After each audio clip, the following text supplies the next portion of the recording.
Mei Li, is it snowing up there? You can unmute her for a moment. Is it snowing in Toronto? Not today.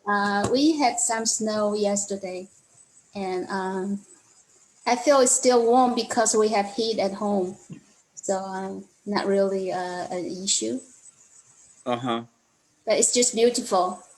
Most likely, we're going to have a white Christmas. Well, that's good. We're just going to have another summer Christmas here. It looks like in California, each year it's getting hotter and hotter. Yeah. So you may be in the best place because, in 10 years, your weather might be like Southern California weather. And Toronto is in lockdown, so not too many activities outside. Canada as a whole, they've been very aggressive in terms of fighting the COVID, which is really good. Them, Taiwan, Korea, South Korea, it's just been amazing how they do it. And, in terms of the United States, it's a little bit embarrassing how we were way behind in terms of that and turned it into a political statement. This is sad. Someone that's very close to me, and I know her brother died last night from COVID, and so it hits close to home, when that happens like that. It's very, very sad. Yeah, we are getting there too. Well, hopefully you'll do better than the United States. Are we about ready, Jeremy? Yeah, it's 6 o'clock. Would you just like to start, or would you like me to do the introduction? No, that's okay. I'll just go ahead and start. I've Sure. got like 5-10 hours worth of material that I'm going to condense down and do what I can with what we have. So we'll start. Join palms and bow and recite the 4 great vows. I vow to deliver innumerable sentient beings. I vow to cut off endless vexations. I vow to master limitless approaches to Dharma. I vow to attain supreme Buddhahood. Okay, good evening to you all. I think today is December 4th, 2020. Still 2020, but we're slowly moving out of it. And I wanted to start first before we get back into the patriarchs, just to give a little bit more of the theory. We talked about this last week, and sometimes I get confused in which class I taught, whether it was Saturday or Monday night. But it's an interesting thing in terms of when we determine how to practice what we're practicing. Our practice is one in which we investigate Chan. Investigating Chan is investigating mind. Investigating mind is investigating the Buddha. So we do this by not thinking, and this is something very important that comes up a little bit later on in my lecture with Hui Ning and Wu Nian, no mind, and this idea of no mind. And there's quite a bit of confusion as to what no mind is, but I will try to help you fathom what the meaning of Wu Nian is. In part, I'll kind of set the stage by looking at, in terms of when we're perceiving mind, we look into mind. Make a drawing here, and I'll just kind of use an oval to show mind, and there's something that's looking into it. So I show like an eye. Something is looking into it. So what is that something that looks into this mind? Anybody know? before we give it up to the senior students, anybody want to say what they think? What is looking into mind? This is very important. If you don't know this, then you're still not even close to the gates of Chan. Nobody want to say? Can I say mind? You can say that. So who said that? Jeremy? No. Oh, I thought you were checking if you knew that I was speaking. I'm just sticking a fork in to see how much more you need to be in the oven. Mind. When I say who says that, then you go back to say it's Jeremy. So is Jeremy looking at mind, or is mind looking at mind? Mind is looking at mind. Mind is looking at mind. So let me see if I can find Jeremy in all of this.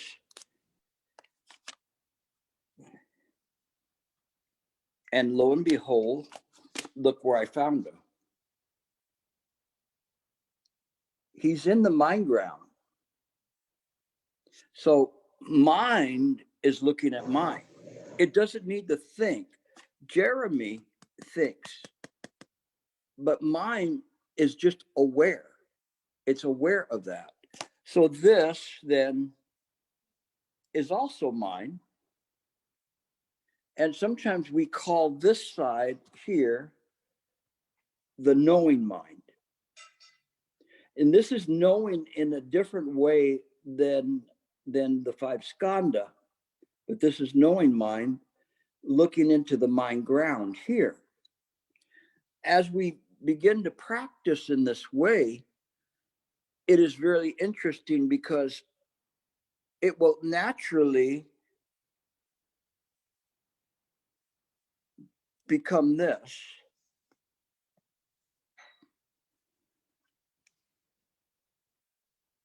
With Jeremy still there, but mind, you could represent it like some of the pictures of the Buddhist pictures of 1,000 eyes, because the mind is everywhere. It sees things very, very clearly, and it sees this way. So there is a knowing aspect of mind, very important, because that knowing aspect is a critical part of entire Samyak Sambodhi, which is that looks in there and says, oh, look at Jeremy,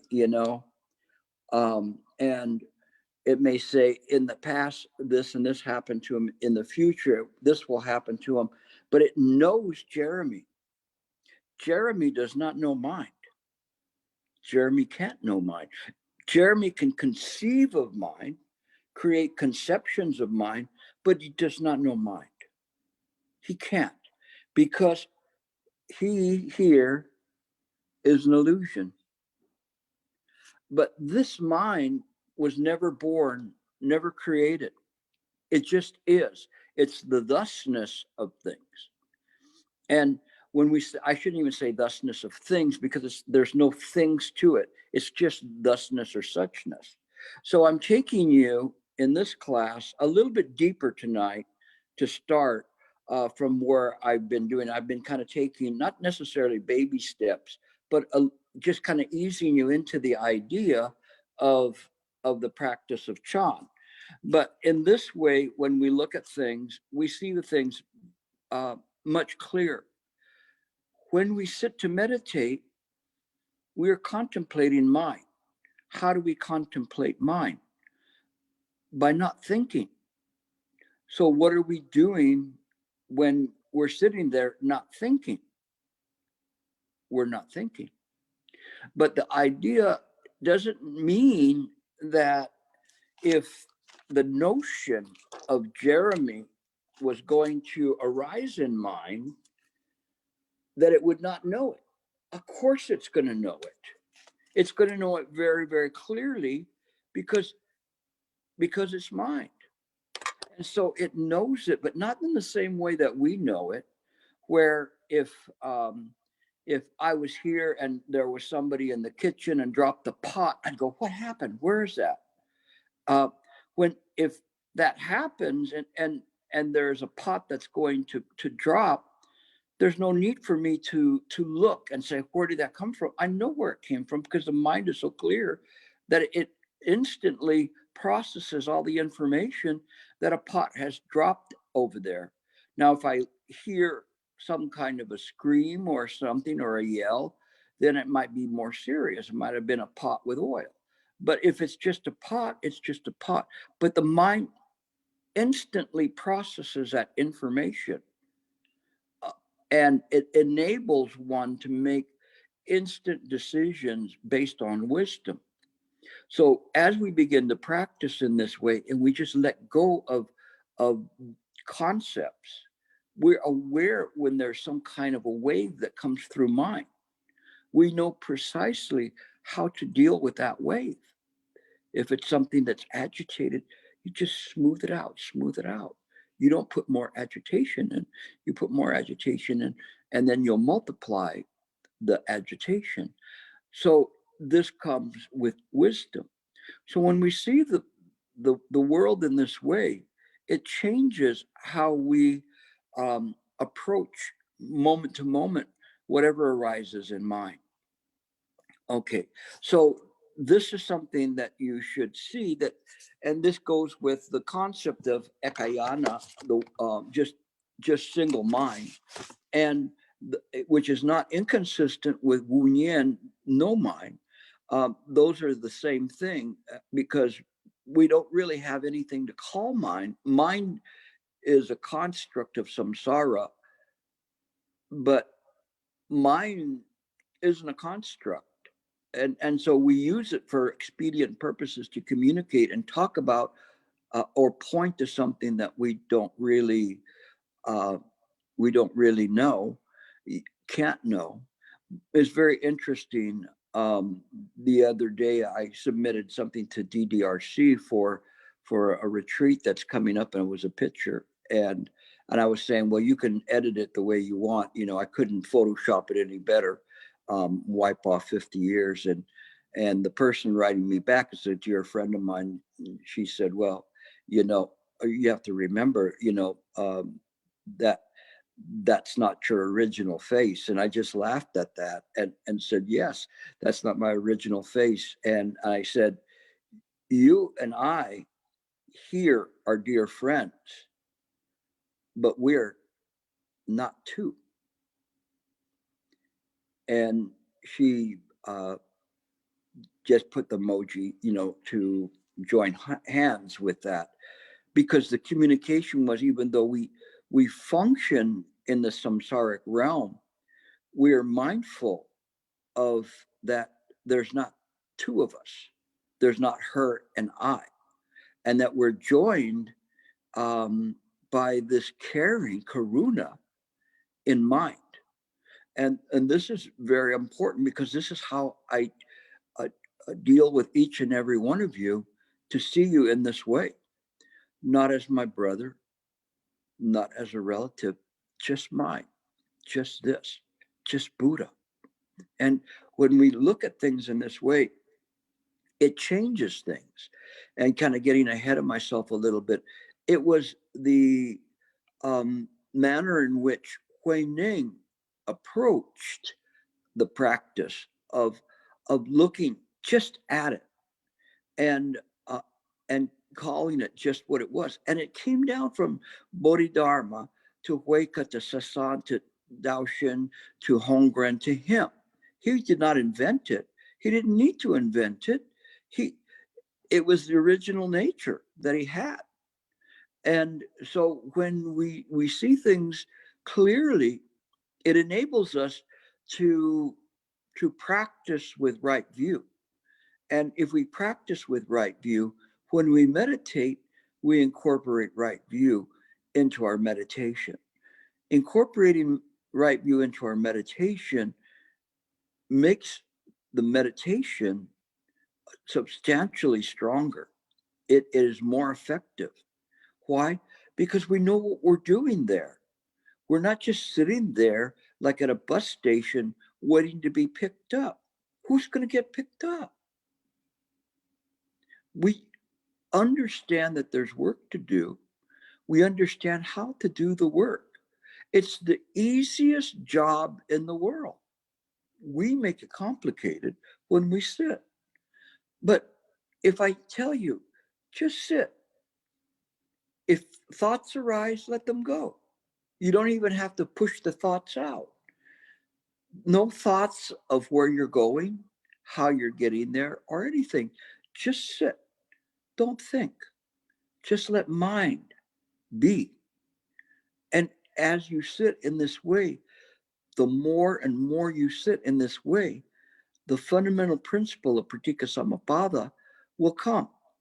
And it will say, and it will show that as you let go of thought, of the clinging of thought, then your mind will begin to settle down. And as it settles down, more mind will be there than consciousness. Consciousness will still be there, but consciousness will be there as an agent for mind to allow mind to contemplate. So we don't block thought. We don't make our mind blank. Wu Yin is not making the mind blank. It's not attaching to the thoughts. We still carry out the function. A Buddha, if there's nothing to say or do, will not say or do anything. But if there's something to do, it will do that. So we follow the Buddhas in study and in practice, and we understand what we're doing on the cushion. We're not impatient. We're just sitting. And the more we sit in a impeccable way, then the greater chance we have of realizing the self nature of mind. And I promise you that that will happen if you practice sincerely. One of the ancient masters was talking about this, and he said, this is true. If you practice in this way sincerely, he was talking about a retreat, unstopped for the entire retreat, you will see your self nature before the end of the retreat. And he said, if I'm wrong about that, then may I be reborn in the Viki hell, the lowest hell, and daily have my tongue cut out. It works just this way. And so this is not something that one says and puffs on their chest and says, this is the truth. It's with a sincerity that somebody says this. I certainly don't want to wake up in a Viki hell and have my tongue cut out. I'm very careful in terms of what I present as the Dharma, so that I don't end up there or even as a wild fox. I want to present to you and to give you faith that this works. It does work. All you got to do is have this kind of sincerity. Whatever Shifu taught, I tried to put it directly into my heart. And this is important, not because I wanted to get enlightened. Initially, when you first go to retreats, you start having this kind of a feeling. But after a while, I didn't have that kind of a feeling anymore. I didn't have the feeling like I needed to get anything or prove anything. And you just are there for learning, to understand what is there. When I was in law school, I was trying to learn the same way I learned in undergraduate, and it was difficult for me. The notions and the theories and the Socratic method all were foreign to me. I didn't have a father that was in business or was an attorney, or I didn't know the terminology. But I tried my best, but I was really trying hard to get a grade. And I tried so hard, but everybody there came into the school and they're all A students. They've been A students for their whole life. And so for me to try to say, I want to be an A student when there is so many people that are vying for that, it wasn't until my last year that I realized that I want to get an education. I want to know what this means. I want to use this knowledge. I don't want to regurgitate it. And it changed me dramatically, where where my grades went substantially up without any effort, just simply by wanting to know, to understand, to try to do my best as being an attorney, not as a law student. And it made a big difference. So here, when you sit to meditate, you sit with the idea of the Buddha mind. You don't try to play to be the Buddha. You don't have to play to be the Buddha. The Buddha mind is what you're using right now. So the pressure's off. All you've got to do is just understand that this mind, this very mind, is the Buddha mind. You only need to stop the internal discussion. And to, when I say stop it, is making a choice not to continue it. So if it's a sticky thought, let it go. So you have thoughts, you have a lot of thoughts, but you just let them go. You don't stick to them at all. And then your mind will be impeccable. Of course, when the mind is impeccable, the self nature of mind will be self-evident. It's there already. We just don't see it. Okay. Before I go on, is there any questions about what I just talked about?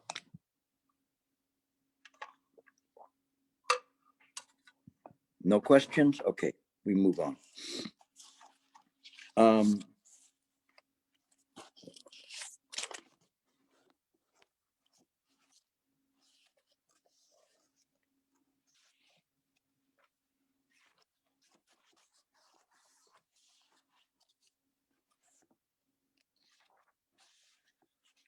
We had talked about Sasan and his poem, and we talked a little bit about Dao Shen. There's so much to talk about. I can't really go into his life in great detail. He was in the early 7th century, and kind of his time period, 624, was he was starting to become more productive as a master. But he had written this, which was kind of an interesting thing. He said, when mind is empty, pure knowledge has no wrong or right. Here, I do not know what there is to bind or free. So he says, I don't know. What is there that needs to be bound or to be free? Remember, he was asking about this and saying, I need liberation. And then Sasan said, who binds you? And he says, nobody binds me. He says, there, you're liberated. So this is a reference back to his master and before that and before that. Even if you distinguish the elements of body and mind, seeing, hearing, sound, and form are ultimately not another. So here again, he's looking at it and there's no duality. All of this stuff is in there. Even the J in the mind that I diagram it is just mind. There's nothing that's separate from that. We cannot say it's sacred or profane. That's why he said there's not a right or a wrong. It is just manifesting naturally in accordance with Pratika Samappada, causes and conditions never fail. So all of these great masters, they're carrying forth this wonderful Dharma for us. And we have to look at it and we have to say, we will now take it forward. We will be the ones that to present it to the next generation. This is our charge in what to do. So we want to do our best. We don't want to do something that is kind of not productive or kind of half-hearted. We really want to study and practice right. That's what Master Shen Yang was feeling as he was looking at the state of Buddhism, and in particular in Chan, and realizing that it wasn't being advanced, it wasn't studied, there wasn't enough information there. And he's looking at this wonderful doctrine and wonderful practice, and says this has to be moved to the next generation. So that's what he did, and he was sure about that, and then he passed away. And now it's our responsibility, mine and those now who are listening with the next generation, to pick this up and to study it and be serious about this. There's so many people that call themselves Buddhist, and they have beads on their wrist, but you never see them doing this. They just wear it. Are you a Buddhist? Well, of course I'm a Buddhist, but they never do that. They never do recitation. They never do anything for in terms of the practice. Or they'll say, "Oh, Kuan Yin, please be compassionate. Let me pass that test. Please, I really need that. Or let me get this promotion," or whatever.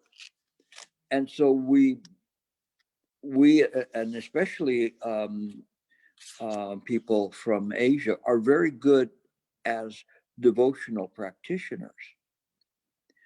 But in terms of understanding the doctrine, in terms of understanding Buddha mind, there are very few that really understand this. If you don't believe me, talk to people. Talk to other practitioners, and they'll go like, "What? Pratik what?" They won't know that. They won't know anything about ekayana, single mind, or whatever. You have to teach it to them because it's valuable. It's helpful. Because once you heard this and you begin to understand it, then you just go, wow, it opens up. And there's mind, and you start seeing things in a different way. You still are devotional. I still light incense every day and do my vows and take care of my altar. But I also read all the time. I contemplate daily, always contemplating and contemplating to try to get better at this practice.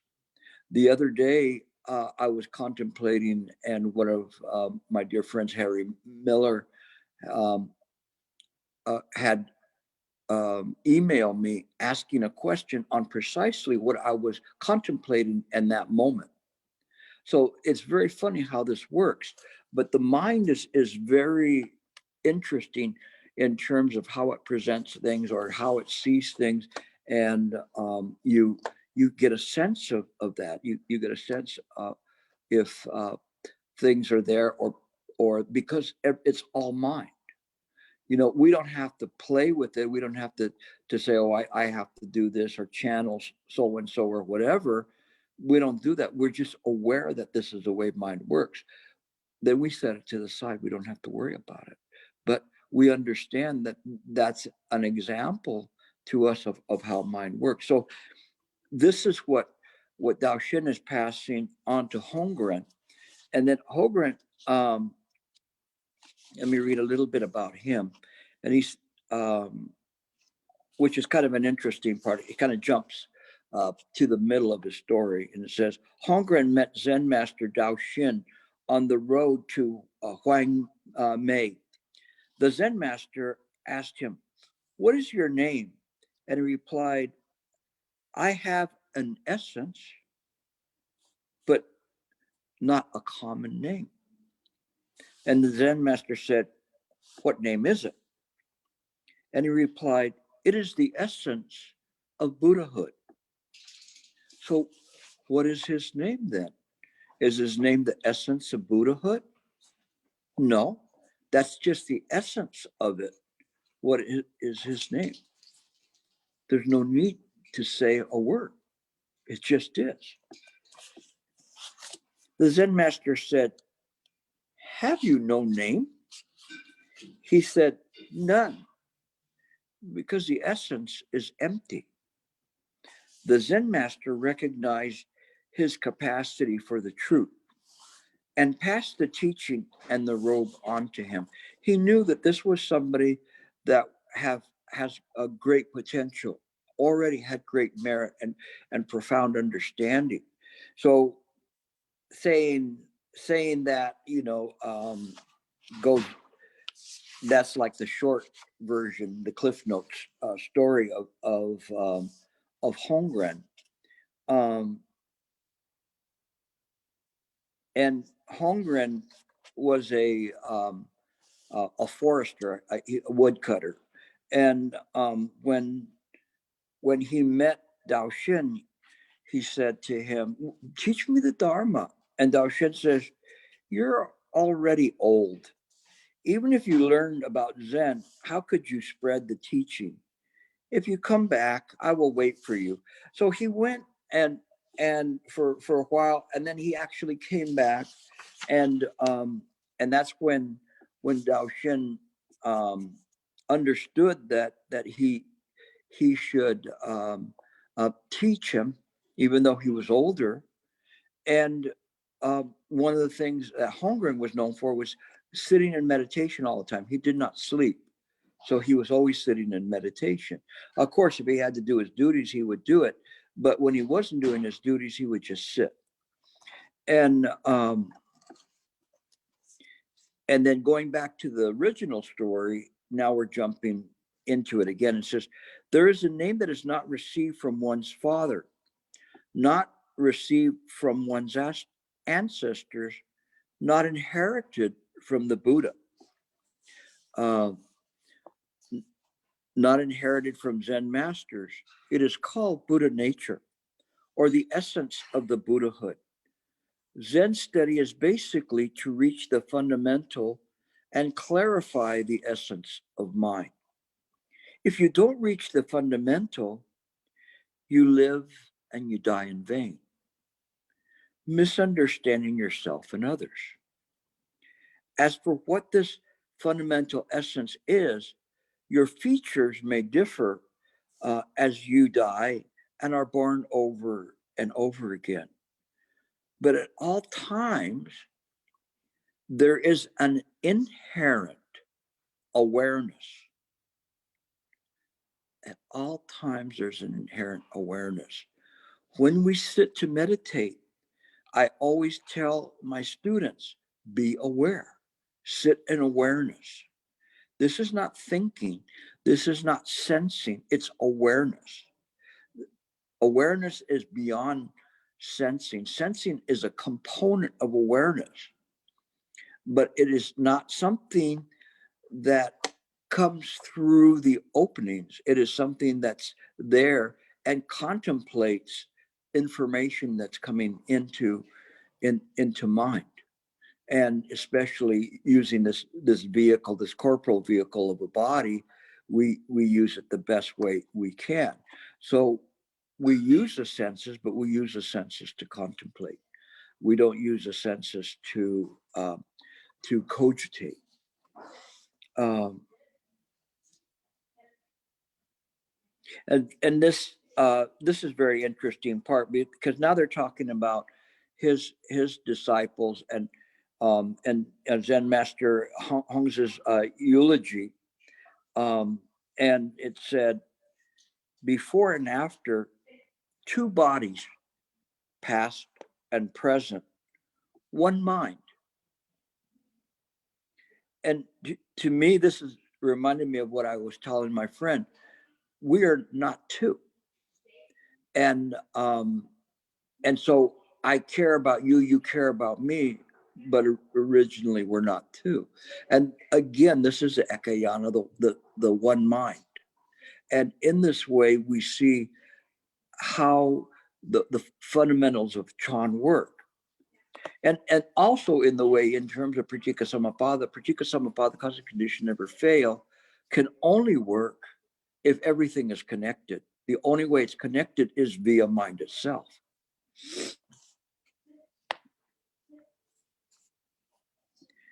So he said, the bodies change.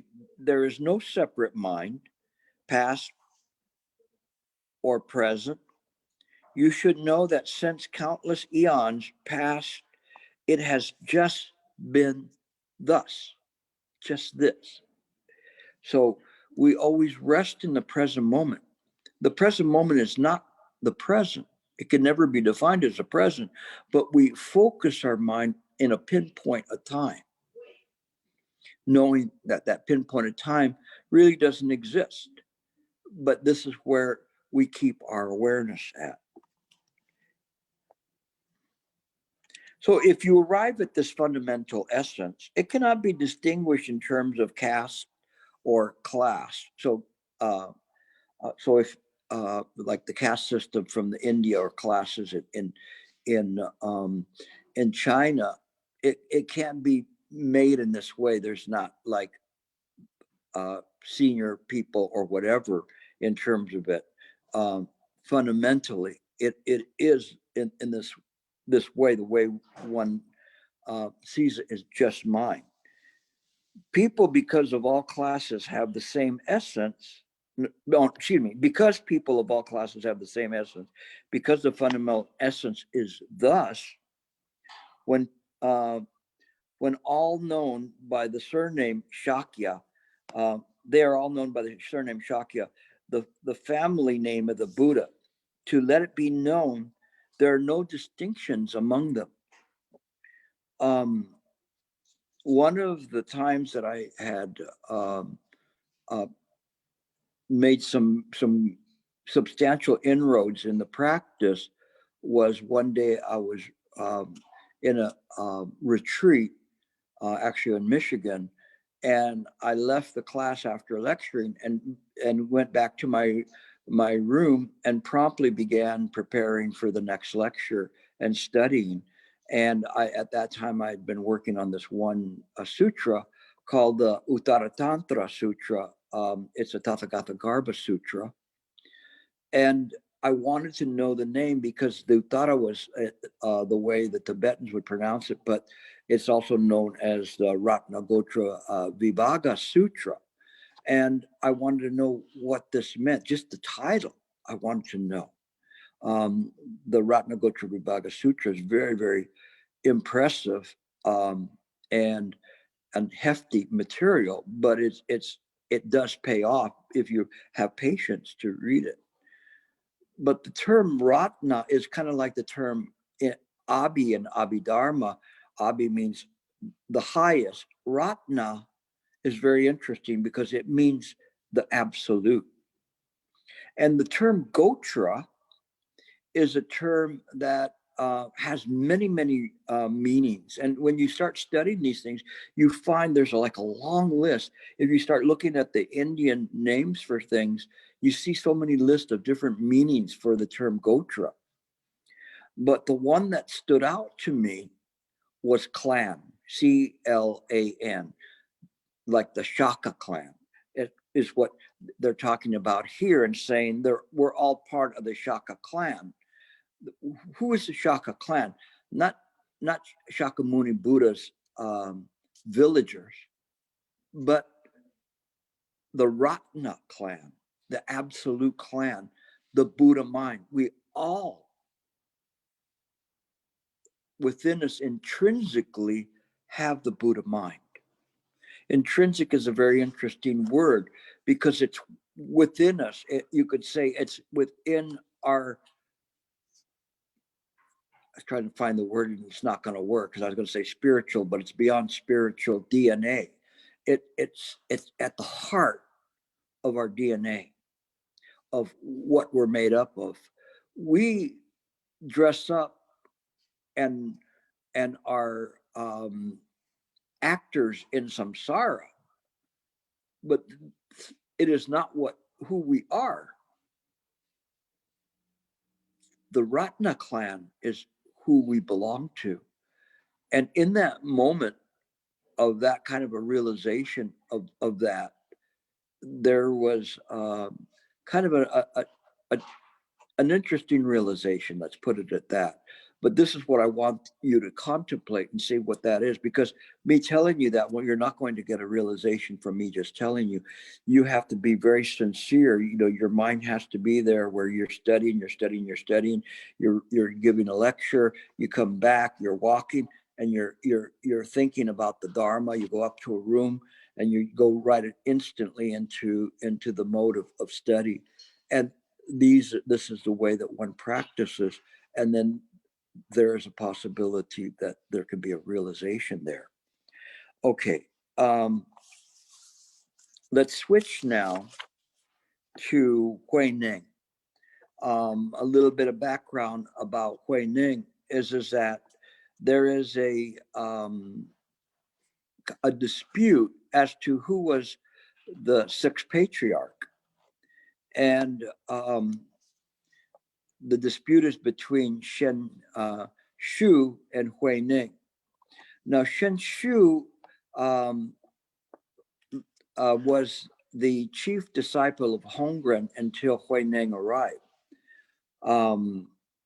But again, I'm getting a little bit ahead of myself. So let me go back into the story and we'll catch up to this point in a moment. So it says, during the first quarter of the 7th century, Hui Ning's father was demoted and sent to the southern frontier region. So this is like the northerners looking at the southerners, you know, and so he's going out to the hinterlands, and that's where his father settled down. But his father died, and Hui Ning was raising his mother, and they were extremely poor, and he too was a woodcutter. And so that's how they eked out a living, by cutting wood. One day he was in the market and he heard somebody, and they were doing a recitation of something. And it came to the part where the person said, you should activate the mind without dwelling on anything. Other versions of this say that one should not abide anywhere. So quite a bit of the time we talk about non-abiding. This is not necessarily wrong in terms of saying activate the mind without dwelling on anything, because it's the same thing. You know, it's not necessarily simply abiding, living in some place, or dwelling in some place. It just means that one is oriented towards mind, not the appearances that are arising in mind. So when one is oriented towards mind, the whole picture is seen.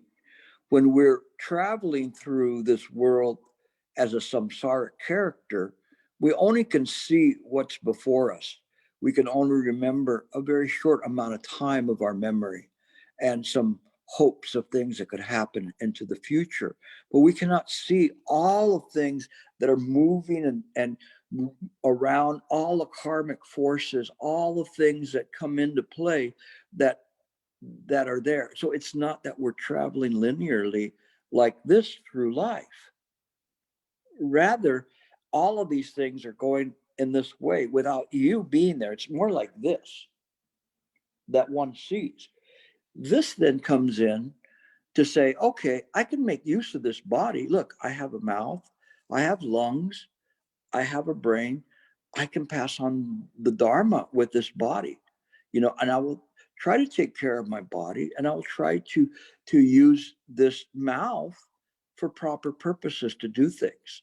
And one is moving and seeing all of these things that are around this body, not looking at it as the import is on the body, but simply navigating through life with a plan and an understanding and the right view that this body is a dream, but that which it's projected on is real. So this is very important in terms of how we look at it. And so this is what he's talking about when he's saying that non-abiding or not dwelling on anything. This is very important. These are key points of Chan that if you practice them in the right way, you will see that it will be very helpful to you. So it says, so he asked the traveler who was saying this as he was walking through the village, and he said, he says, what scripture is this? And he said, and who did you learn this from? Because at that moment, it just hit him so clearly. No abiding. And the traveler said, it's the diamond cutter sutra. And I learned it from the great teacher Hongren in Huangmei. And Huainan told his mother that he intended to seek a teacher to find the truth. And so then he went in different places to study, and he went one place and he met this nun who was reciting the Nirvana scripture. And the nun picked up a volume of the scripture and asked about certain words. And Huineng said, I can't read, but ask me about the meaning. The nun said, if you can't read, how can you understand the meaning? Huineng said, the subtle principles of the Buddha are not bound in written words. Again, this is the refrain that goes through all of this, beyond words and phrases. This startled the nun because it was so clear and just almost like a big slap to the face. Like, what? She was so stunned with what he said, but could not dispute what he was saying. This is the part that it wasn't that he was saying something that was blasphemous. He was reciting clearly in a manner in which she could clearly gather the import of what he just said. It's not on the written scripture. So she was startled, and she told the elders, and then the elders decided that he was a man of importance, and they built him a temple. Actually, they revived the temple that was there, dusted it off, maybe painted it and whatever. But there was an old abandoned temple in the town, and they fixed it up for him and said, here you go. But then after a while, he just said, I gotta go. I seek great teaching, and why should I stop halfway? So he knew that there was still something that he could get, and he trusted his instincts to push on rather than to stop at that point. There was in my experience, I had one person, a lay person, that was a very good Dharma teacher from China. And he had told me many, many years ago, he said, oh, you already know it, you're enlightened. But to me, I said, no. I didn't say that to him. I just went, no, I'm not. I'm not. And I need to push on. Whatever I know is still in samsara, but I need to push on. I know that there's someone who can help me, but not this time.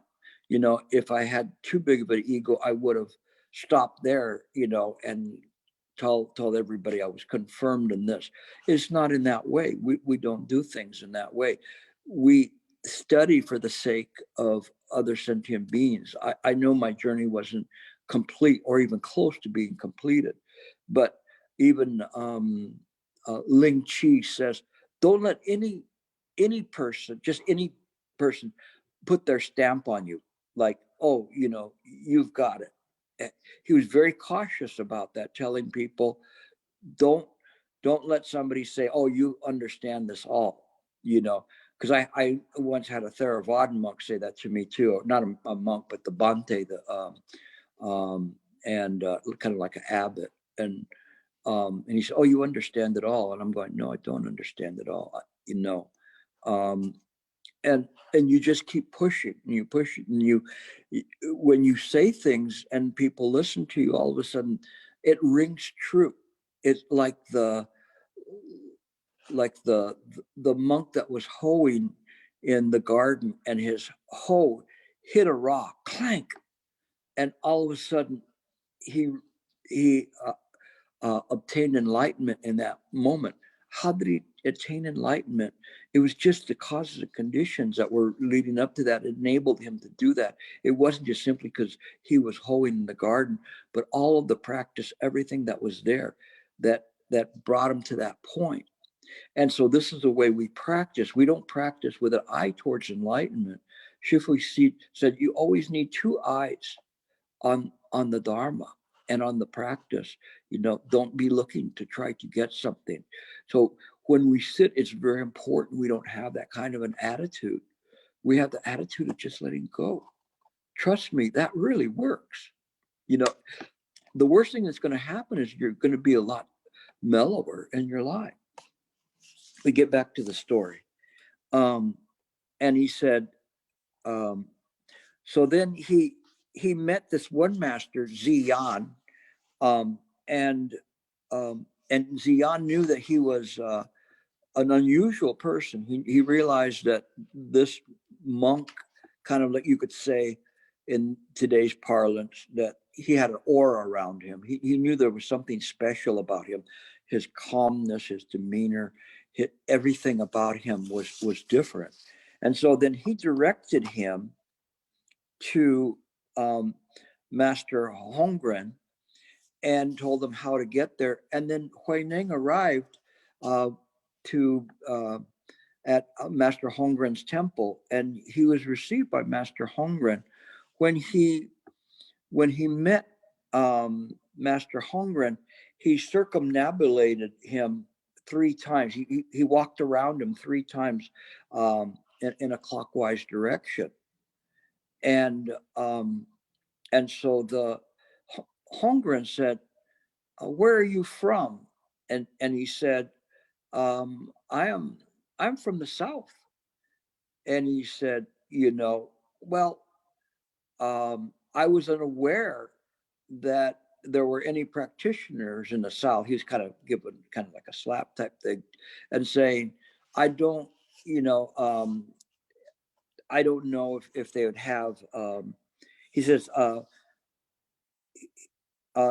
he said, Southerners have no Buddha nature.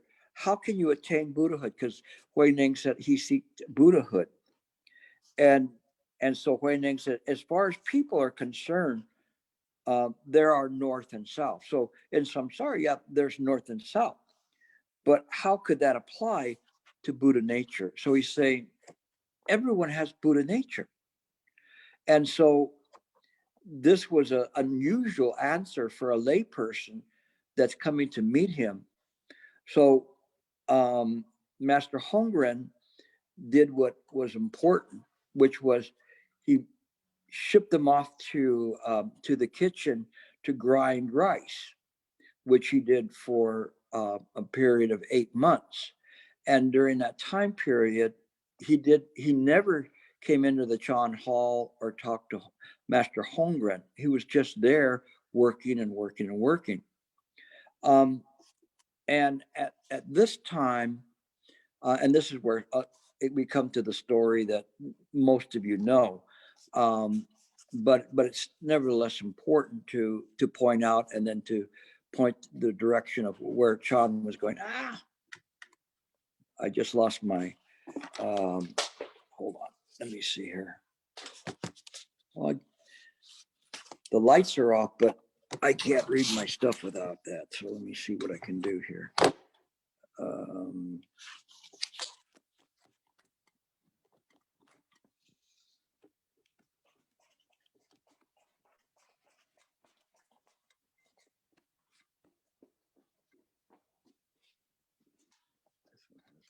It's on. I just have to press that one. All right, there we go. All right. We're back. Hold on. Now I have to adjust the color. Sorry about that. All right. Now I can read my stuff. I got to remember to pay the light bill after this. Okay. So he was there for 8 months, pounding rice. And during that time period, Master Hongren decided that it was time to select a new successor to him. And that is where Shen Shu was his eldest disciple. And Master Hongren announced that everyone at the temple was to compose a verse and to present it to him, and he would pick the best verse, and that would be the one that he would pass the robe in the bowl, indicating that they were the new patriarch. So Shenshu was beside himself. He put a tremendous amount of pressure on himself to try to come up with a verse that could exemplify what Buddha nature is, and the teachings.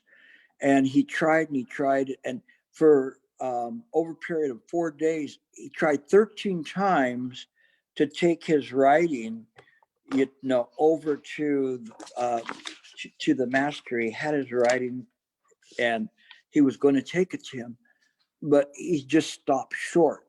He just did not have enough confidence in his practice to be able to present it to him. So he thought, let me write it on the wall.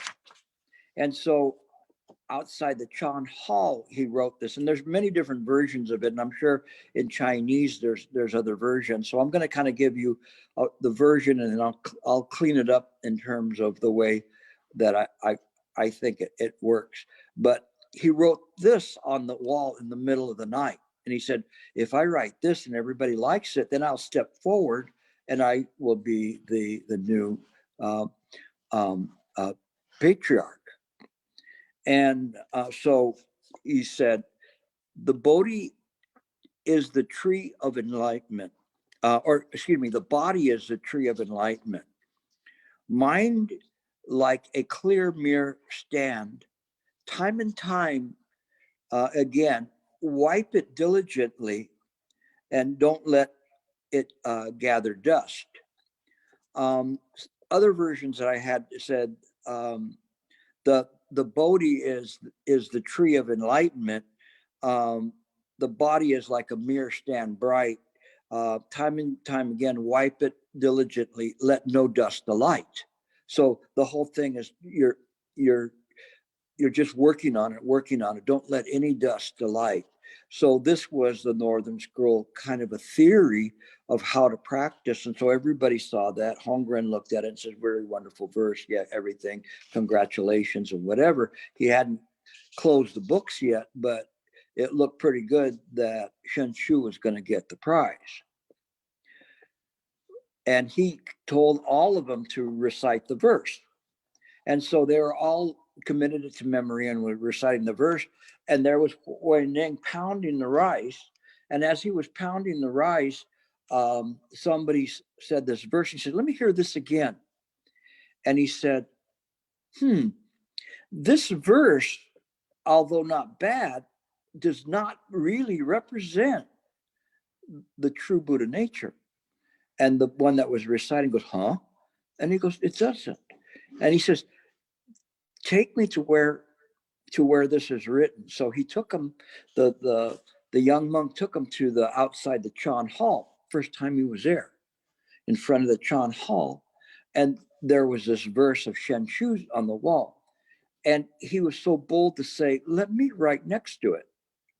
And so he wrote, and so the young monk was protesting. We said, write it. Somehow, causing conditions, he prevailed upon the young monk to write a verse right next to Shenshu's, which said,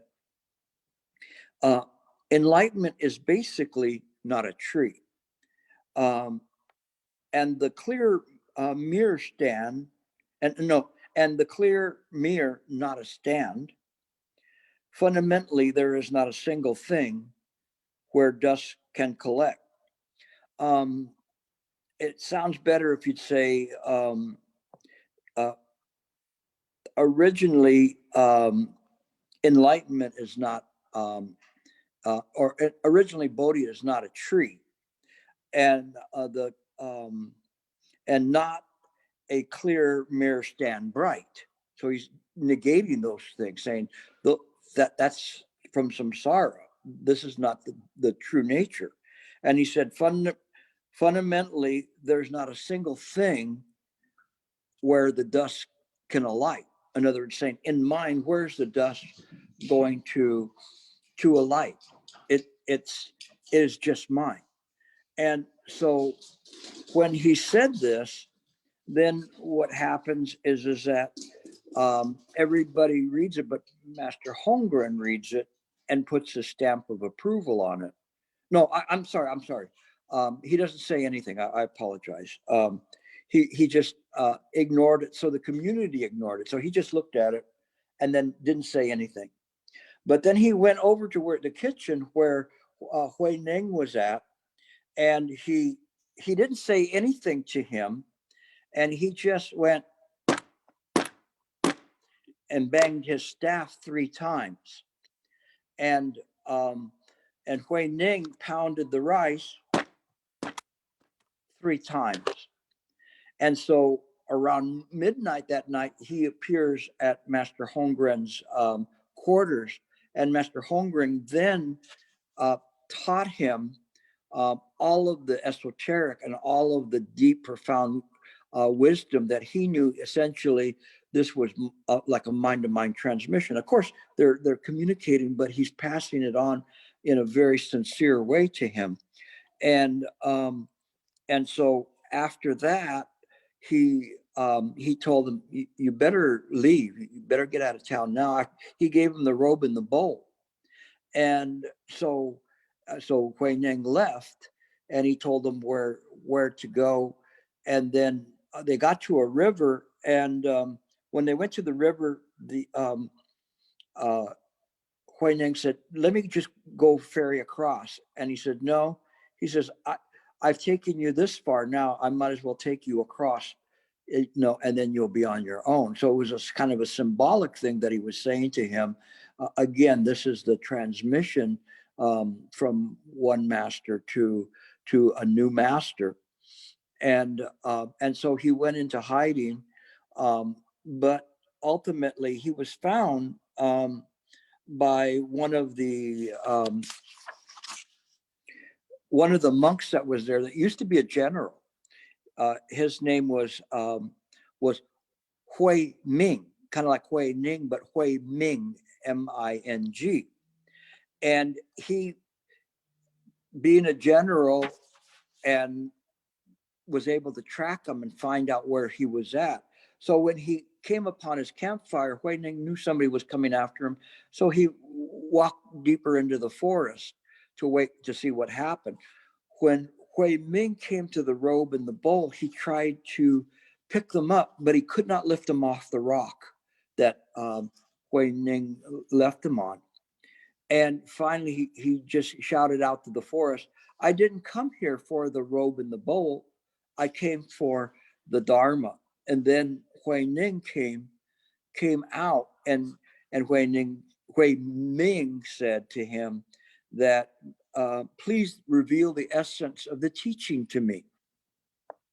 And Hui Ning said, "When you don't think of good and evil, what is your original face? When you don't think of good and evil, what is your original face?" So again, this is lack of duality. This is mind, but we could say it's also no mind. So this is very, very important, because this idea of no mind is just that there's nothing to call mind. The original face is just a self nature of mind, without the mind at the end of it. And so at that point, Hui Ming became enlightened, and he became one of Hui Ning's chief disciples, but he changed his name. He did not want to use the name Hui anymore. He just felt too much respect for Hui Ning, so he changed his name to Dao Ming. So Dao Ming then continued to propagate the Buddha Dharma, but the robe and the bowl stopped with Hui Ning. At that point, Holmgren felt there was too much emphasis on the robe and the bowl, and too much pressure there. So it stopped with Hui Ning as the Sixth Patriarch. But originally, and I'm going into overtime, and I'm sorry, but I want to finish the story. Originally, Hui Ning was not, remember, he went out to the forest and he was actually hid with a bunch of hunters. And he was just out there for many, many years before he finally came back into town. And then people heard him speaking and went like, whoa, you know, that in that time period, there it was the story of the two monks that were arguing about whether the wind moved the flag or the flag moved the wind, and so he had said, your minds are moving. And when the a monk that was there that was preaching on the Nirvana Sutra heard that, he realized he was a man of profound wisdom. And at that point, then, and only until that point, then he became an ordained monk. Before that time, he was a layperson, which is very interesting. But not only that, but at that time, Shen Shu was the sixth patriarch, not Hui Ning. And Shen Shu and the Northern school of practicing, being diligent and stuff, was what was being presented as the Dharma, which is not bad, but it's not the Subitism of Hui Ning, where Hui Ning was presenting the idea that originally we have the Buddha mind. All one has to do is realize that, and that can happen at any time. And because of that kind of an approach, then what happened was there's a diversity between the two schools of Northern and Southern. But actually, it wasn't as critical. But what was happening was Shen Hui, a disciple of Hui Ning, was politicking the emperor and telling him, you know, Shen Shu's okay. He's okay, but if you really want the cream of the crop, you've got to listen to the Dharma as presented by Hui Ning. And Hui Ning has it all over him with this Subitism and Ekayana and all of this. And so the emperor was going, I don't know. I mean, they both sound good to me.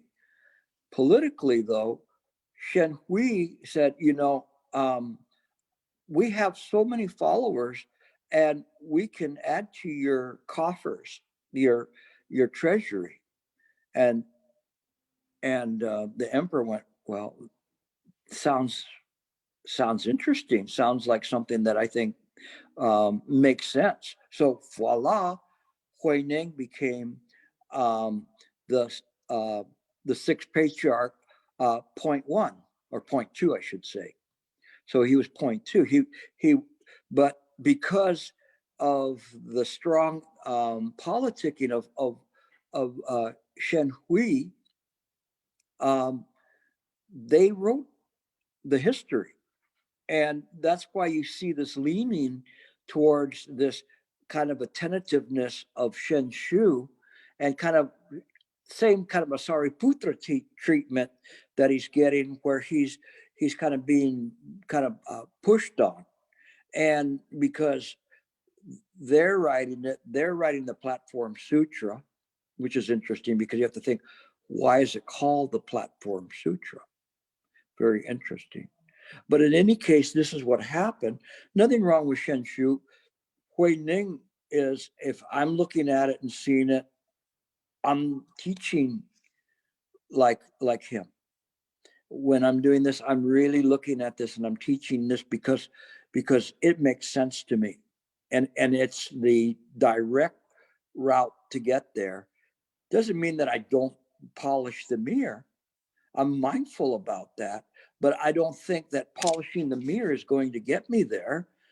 Rather, I think that when we practice in a correct way with right view, it will naturally polish the mirror. One doesn't have to worry about. That's why I talk about Chan being a self-cleaning oven.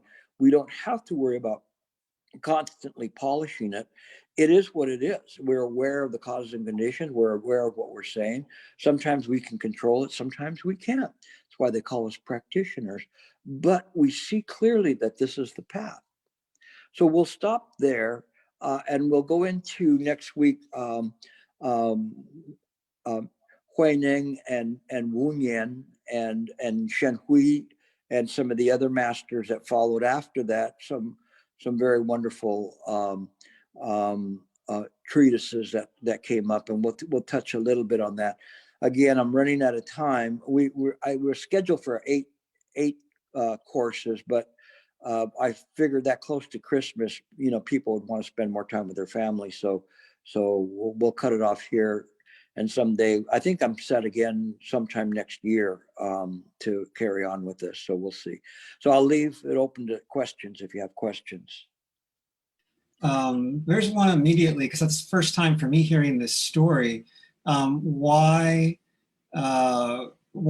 he had to go into hiding? Was he actively being threatened, and if so, by whom? And for so many years to be, hiding out in the forest, and obviously, like, those that wanted to find him, like the general you mentioned, could. So that's wonderful that he was still able to serve and to pass on the Dharma that way. But who was he hiding from, and why did he have to hide for so long? And then in what context did he feel safe to return after so many years of being away? Good question. In the practice, and if one has followers or whatever, there's a lot of ego involved sometimes, and a lot of like, why did you get this and why didn't I get this? I can sit longer than you, or I can do this, or I've been doing this, or you're doing this, or you're not that great of a person. In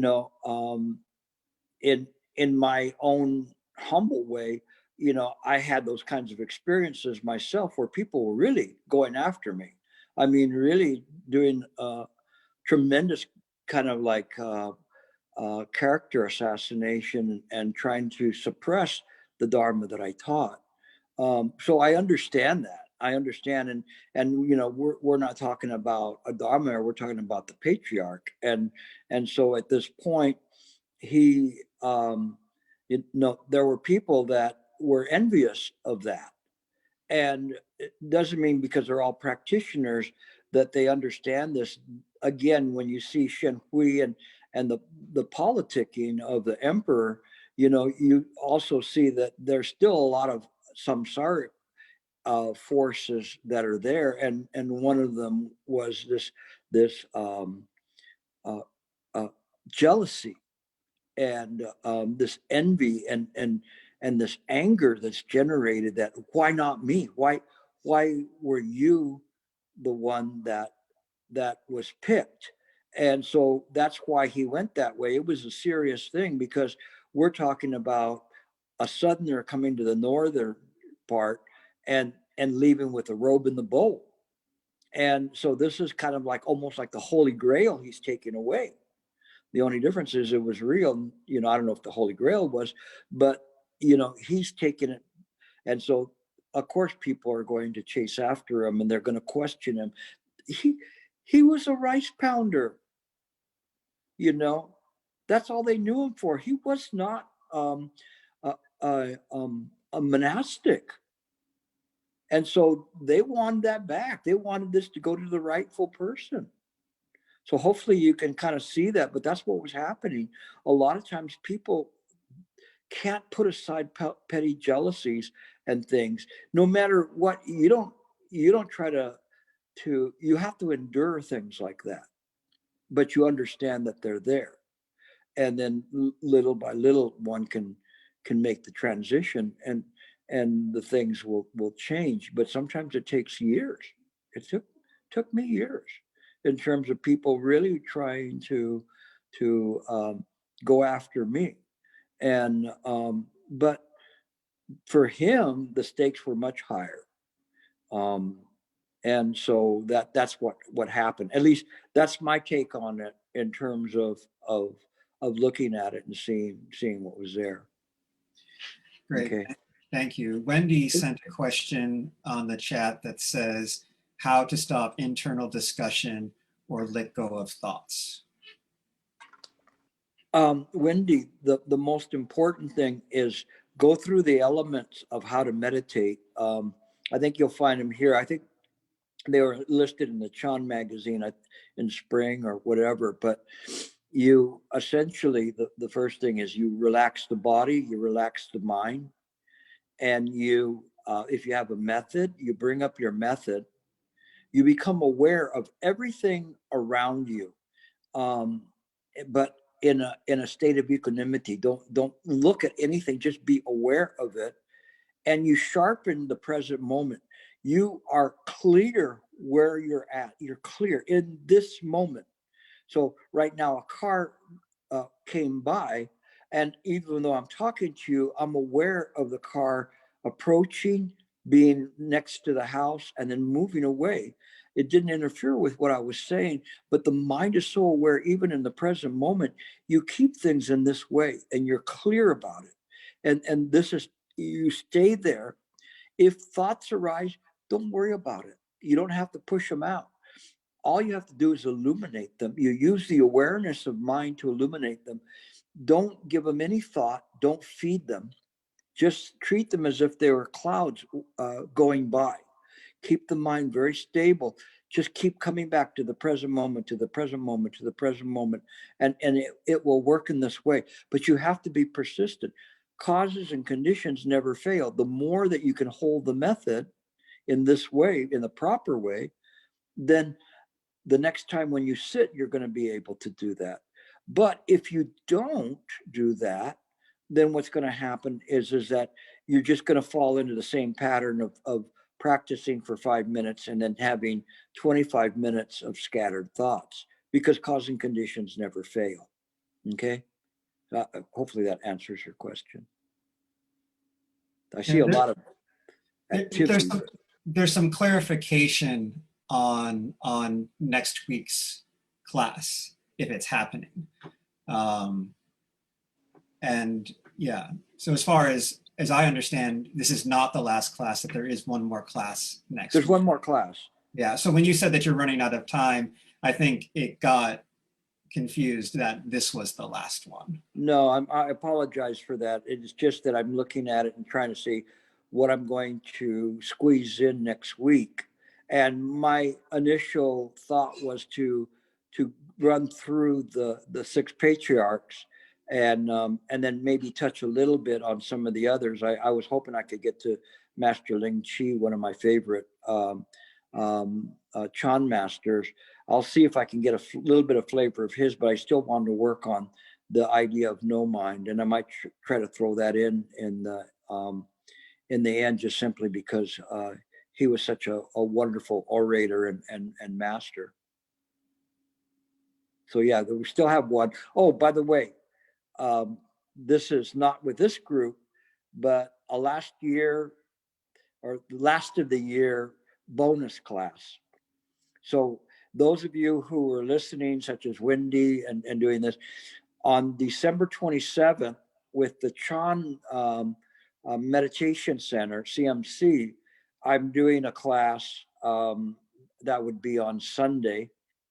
And I'm doing, I think they have, that's like around 11 o'clock your time in Eastern time, somewhere around there. So it's 11 in the morning.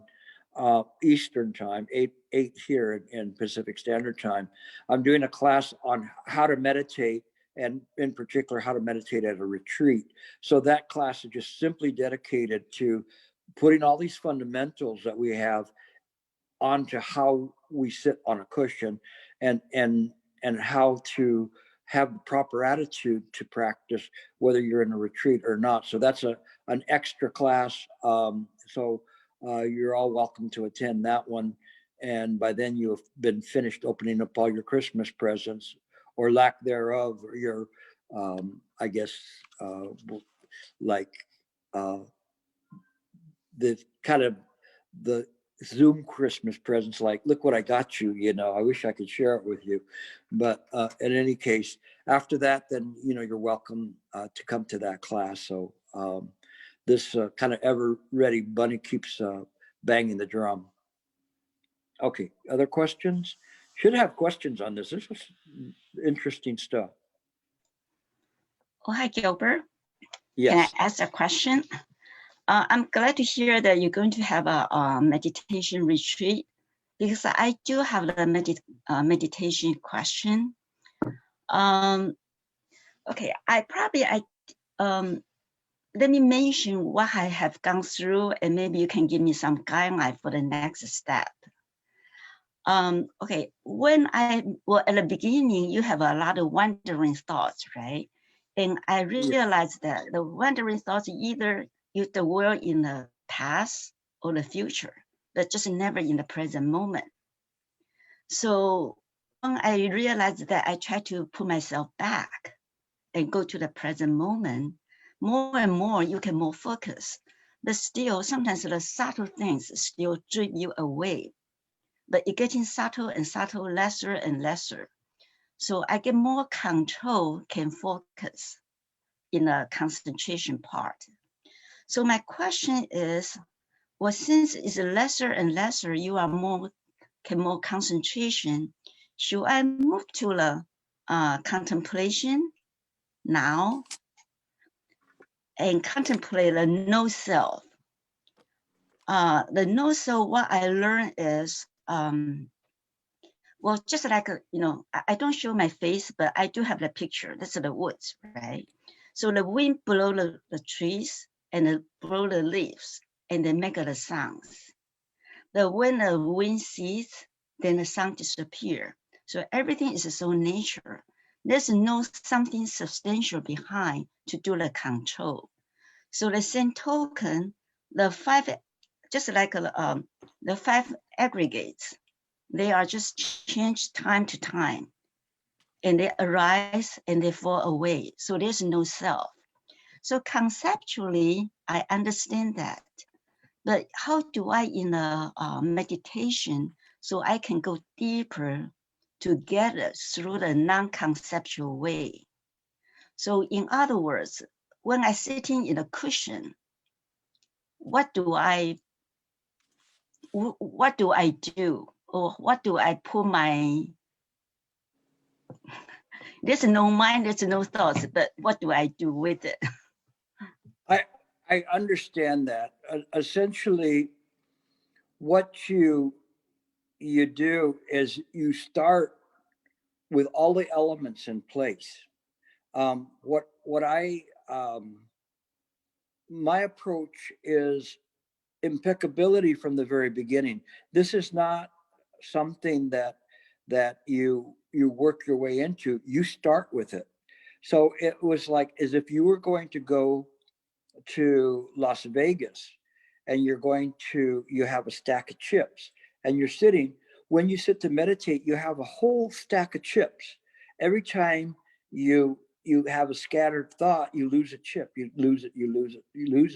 And then when you let the mind have awareness, the chips go up. Sometimes you lose all the chips, but you can just reboot and start again with a whole new stack of chips. You starting from impeccability, you're starting with a full grasp of how to meditate.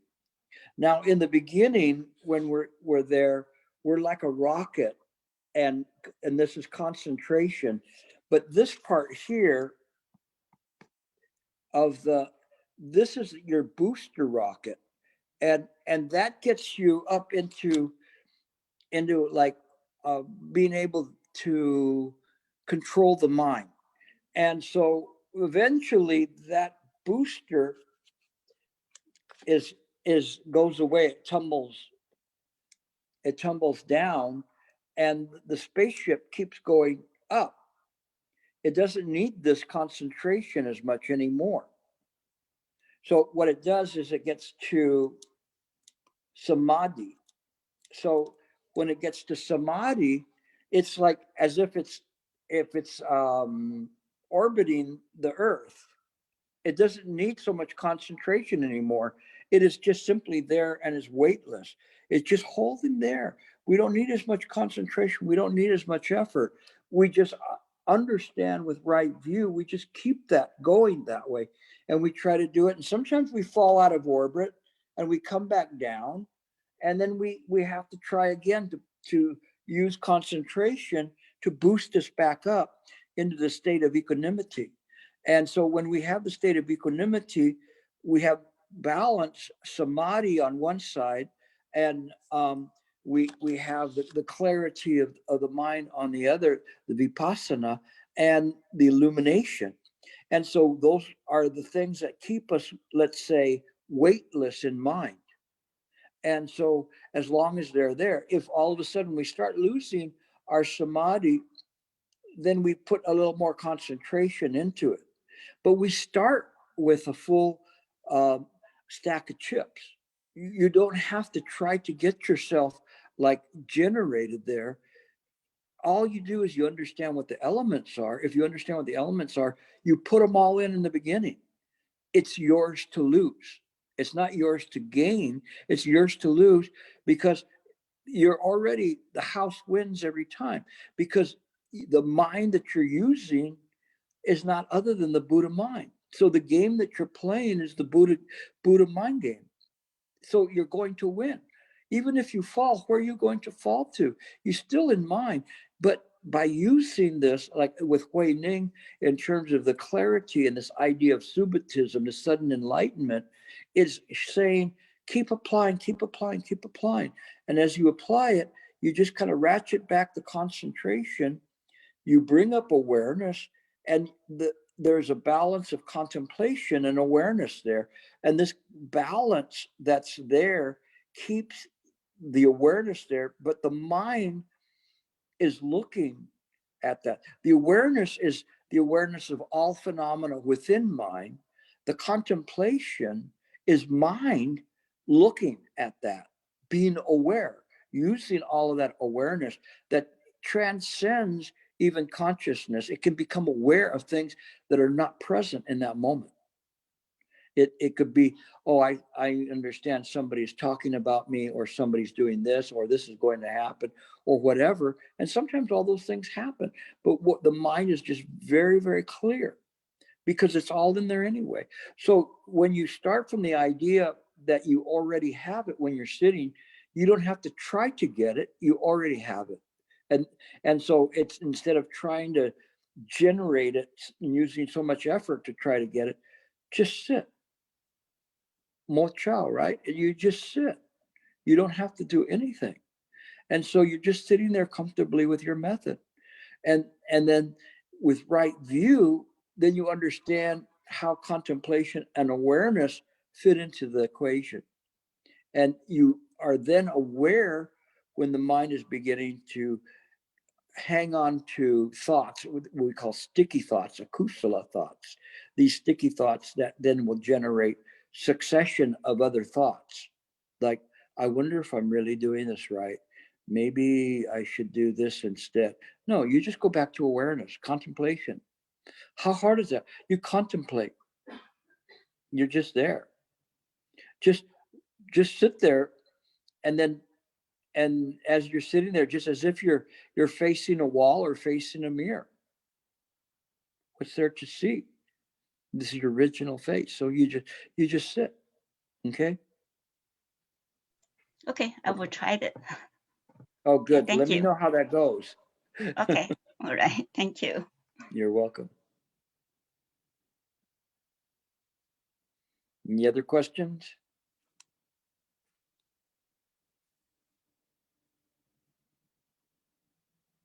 I'm looking through the group here. Okay. Well, if there's no questions, then that will be it. And then we will pick up again next Saturday. A reminder that I do have a Monday night class, and which is a very interesting class right now. And we're talking about Manjushri and wisdom. And we're getting to a very good part of the sutra. It's a little bit shorter sutra, but very, very profound. A little bit deeper than I go here, but nevertheless, it's something that anyone can attend and get something out of. So you're all welcome to do that one. That's at 6:30 on Monday night. Any other questions or anything? Yeah, I had a quick one. All right. What is the role that thinking or cogitating plays in studying and preparing to present? It's an interesting question because obviously you have to think about things, but when you're thinking, that's still Wu Yin, Ian. It's Wu Yin. Because you're not having any thoughts. You're not having any thought of oh, this is going to be, I'm going to kill him with this one. This is so good. You never think that way.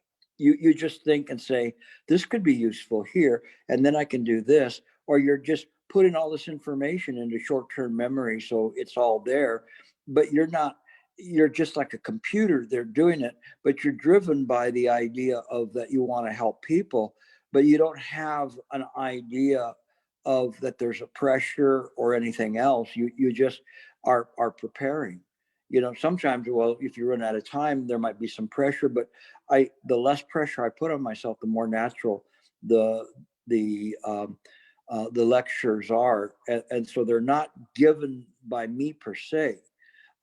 They obviously, this body has something to do with it, but it's I try to drive it via the heart and this heart mind, and so that's what's important, is that you never have the thought. Don't think, oh, I've been practicing or studying for this long. You know, sometimes, you know, when you're studying for something, you realize, wow, you know, I've been studying for 5 hours. I didn't even know it. And because there's no time, you know, there's no self, so there's no time. So you just take whatever time it is. It doesn't mean I always study for 5 hours, but there's times when I do. And so you just practice the best you can, because you want to deliver a quality product. You want to deliver the best that you could possibly do, given your intelligence and your ability to present the Dharma and understand, and your ability of realizing the Dharma. You just do your best. You know, come back in 50 years, if I had another 50 years, you know, my Dharma would be a lot better, but you know, you're going to have to try to find me, because I'm going to be somewhere else at that point, you know. But I'm sure we'll find each other. Okay. With that. Anything else?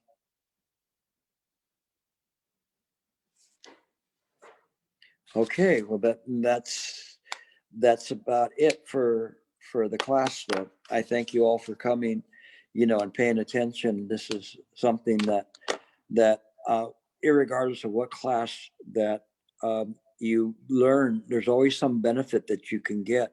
Sometimes I'll just open up a Dharma book randomly at a page and just read, and trust causes and conditions to provide me with something that I need. I'm very surprised. Sometimes I find an answer very quickly. Other times, you know, I'm more disciplined and running through sutras. But right now, the sutras are finding me. I'm not looking for the sutras. It's very interesting in terms of that way. You know, you just are driven by the power of your vows. The more you make the vows sincere, the more powerful and more effective you will be in terms of reaching the profound meanings of the Dharma. Even if you're learning the basic part of the Dharma, it's fine. Little by little, you'll find more profoundness to it. And it's such a joy where you think that you got everything that you can get, and then you realize there's even more there. It will come to you all. Okay. So have a good night. Stay safe. Amitofo. Amitofo.